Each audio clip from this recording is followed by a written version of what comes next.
Welcome to Antitrust Code by Concurrence. Concurrence is the leading antitrust database with over 30,000 articles on competition law. Concurrence is also the largest network of antitrust experts with lawyers, economists, enforcers, and academics in 85 countries. By listening to this podcast, you will learn the fundamentals of competition law and hear about the latest antitrust news thanks to our guests, the best experts in the antitrust world. I'm John Davies from Compass Lexecon, and I'm here talking to Inge Bernaerts, who is Director of Strategy and Policy in DG Competition at the European Commission. And we're going to be talking about the Digital Markets Act, which is just coming in Europe. First of all, but welcome and thank you. We are here in Palo Alto, Silicon Valley, interesting place for an official of the European Union to come along and talk about your new Digital Markets Act.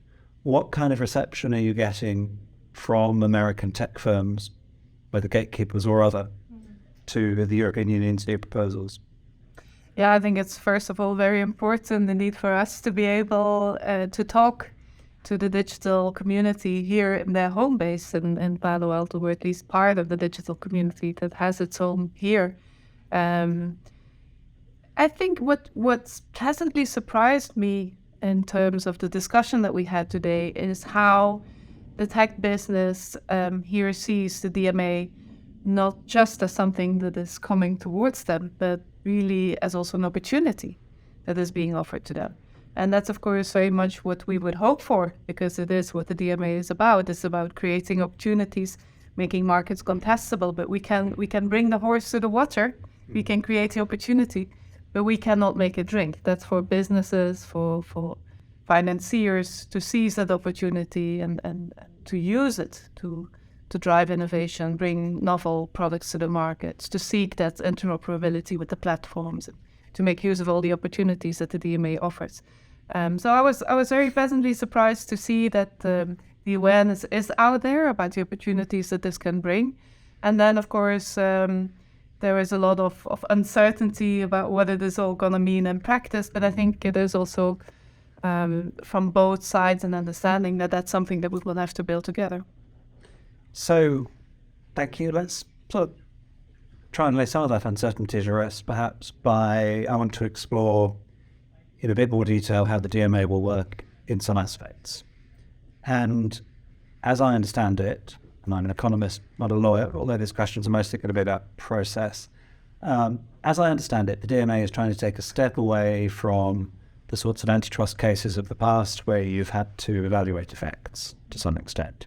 You've got to demonstrate effects on competition. Arguably harm to consumers, that's obviously a big leading issue about the requirement for that in Article 102 case, but a lot of evidence based on what's actually happened as a result of the conduct, and instead the DMA is simply saying, here are sets of conduct that are prohibited without any assessment of effects. Mm-hmm. And I'm wondering how practical that actually is.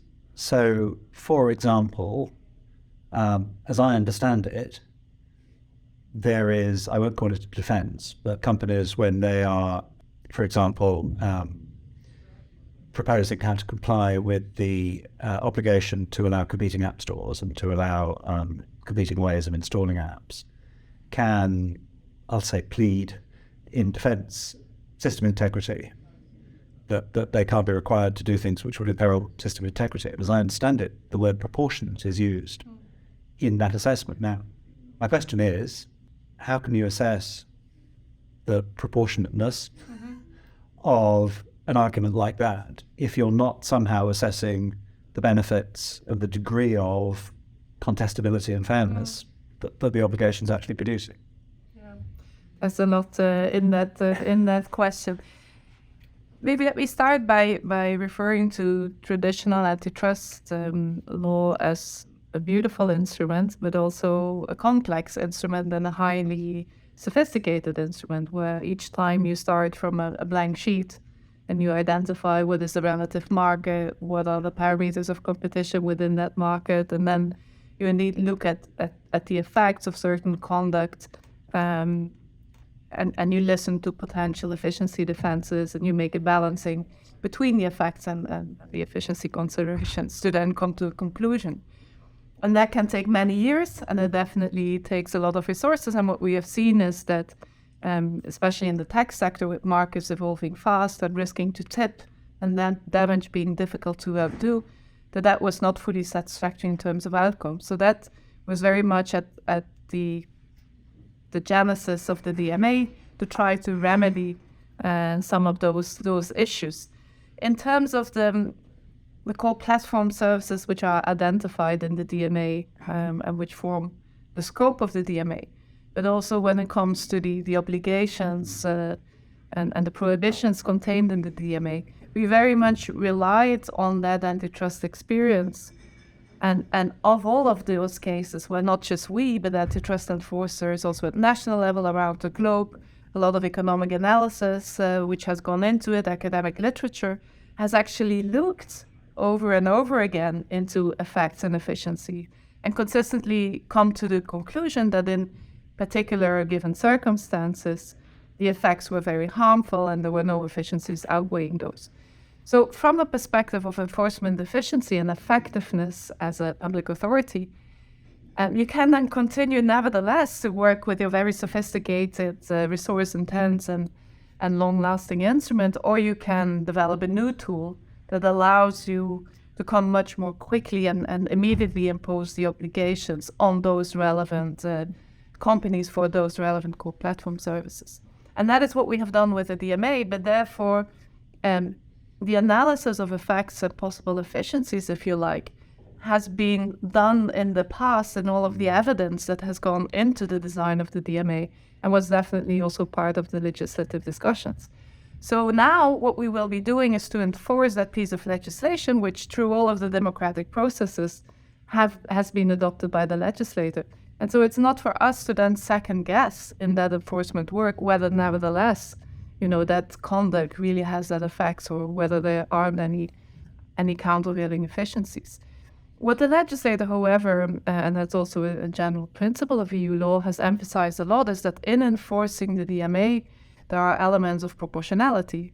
In the sanctions, for example, that we would be imposing in case of violations of the DMA obligations, of course, we are bound by the principle of proportionality. And also in laying down the details of how some of the obligations must be complied with, we need to factor in that aspect of proportionality, or as you refer to, aspects of, for example, security risks that would be created if a gatekeeper were forced to implement the obligations in a certain way.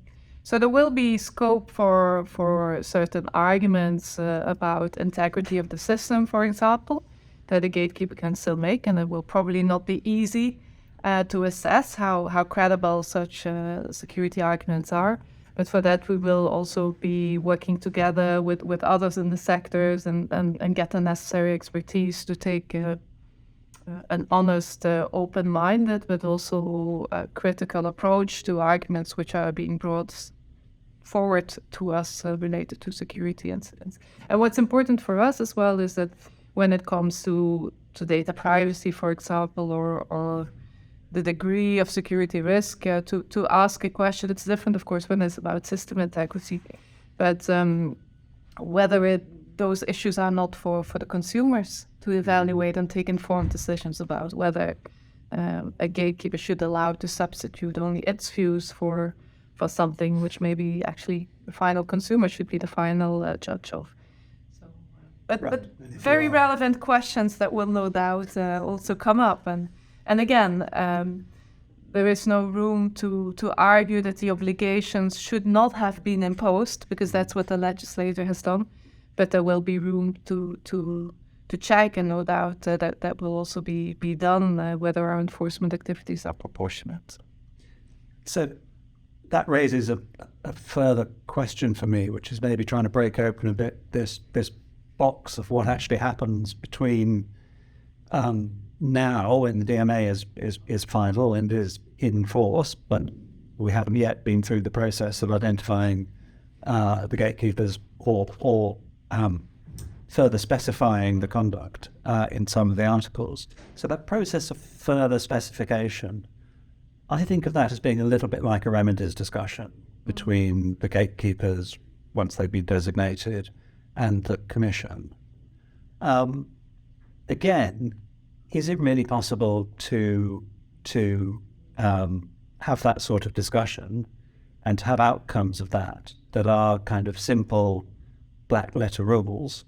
Or do you need somehow to again be thinking about effects? For example, suppose that you have been engaged in a discussion with a gatekeeper on how they're going to comply with a piece of the act, in which they have to elaborate, they have to further specify what they're going to do to comply with it. And you say, fine. And then they go off and they do all those things, but nothing actually changes because somehow it's not enough. Does the Commission have the opportunity to come back for a second go? Can it be an iterative process, this specification of how companies will comply with this? Yeah, I see what you mean. Well, first of all, yes, there will be room for a dialogue with the ultimate objective to specify some of the modalities of compliance, but it will not just be a bilateral conversation. There is room there, and we have every intention and interest also to test some of those modalities with, for example, the business users, and for which this is meant to create an opportunity to interoperate, for example, with the core platform service.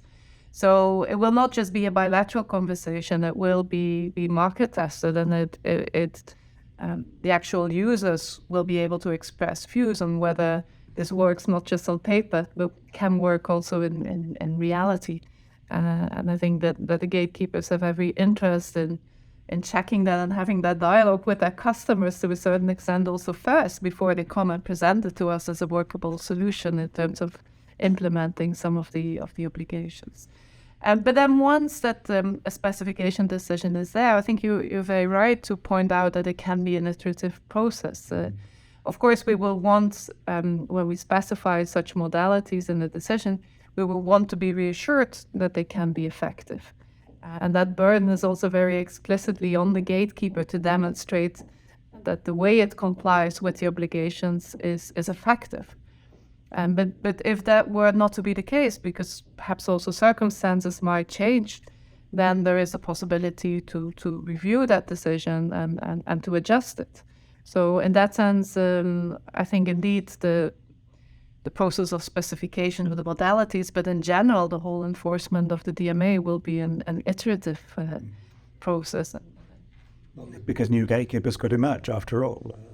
New gatekeepers may emerge, absolutely, but also circumstances may change. This is a fast-moving sector, and therefore what is an effective method of compliance with an obligation today may no longer be so effective tomorrow, and the DMA explicitly leaves the possibility then to adjust the modalities or to change the enforcement action. It will not be a one-off. In that sense, I think that's sometimes a difficulty in the merger control process, where there is a one-off to get it right with the remedies that you impose. I think here we are engaging on a regulatory journey that will be an ongoing process. And we will also, as Commission, have the opportunity to adjust. And I think that should be reassuring to gatekeepers, as well as making them aware that the interest maybe in trying to move around the rules might not be the most effective strategy, because the rules as such are also designed to be more flexible.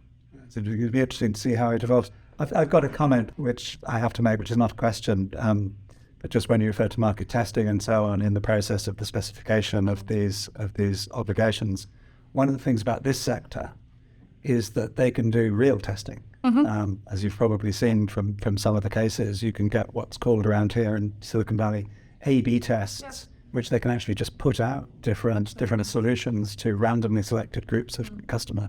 And I very much hope, like I said, it's a comment, not a question. I very much hope the Commission will be able to use that sort of evidence in its decision making, because it's tremendously powerful. These randomized control trials, I think, as an economist, I've been fascinated working with people from the tech sector to use some of those techniques. Anyway, I just wanted to finish this discussion by maybe asking you about the sort of immediate plans for the future. You sketched out quite a long-term plan in your answer to that last question, but we're now in January 2023. The DMA is there on the books, but it's not yet active. I'm maybe not using the right words. What are the sort of milestones from here out before the DMA is, if you like, fully having its effect in the markets and in the lives of European consumers? Yeah, the first thing, you're right. There's a lot, of course, of preparatory work to be done also on our side. And some of that is just getting ready for enforcement, putting the staff in place, recruiting the right expertise, and all of that is ongoing. But also in terms of legal framework, what we are currently working on is an implementing regulation that sets some of the details of the processes, that, for example, also lays down the notification form that companies will have to use when they notify to us that they meet the criteria of being designated as a gatekeeper. We have launched a public consultation on that in December. It closed in the meantime, so we're now going through the replies, and then we'll discuss that with experts from the member states and hope to put that implementing regulation in place around April. And then on the 2nd of May, the DMA will enter into force, and that will give the companies who have the time to do their self-assessment. And if they meet the criteria for designation on the basis of the quantitative thresholds, they need to inform us by the beginning of July, and we will be busy over summer looking at those notifications and designating the gatekeepers. Once designated, the companies have 6 months to comply. But in the meantime, of course, we are already kind of in discussions with them to help them understand the processes, to discuss what would be expected in terms of notifications.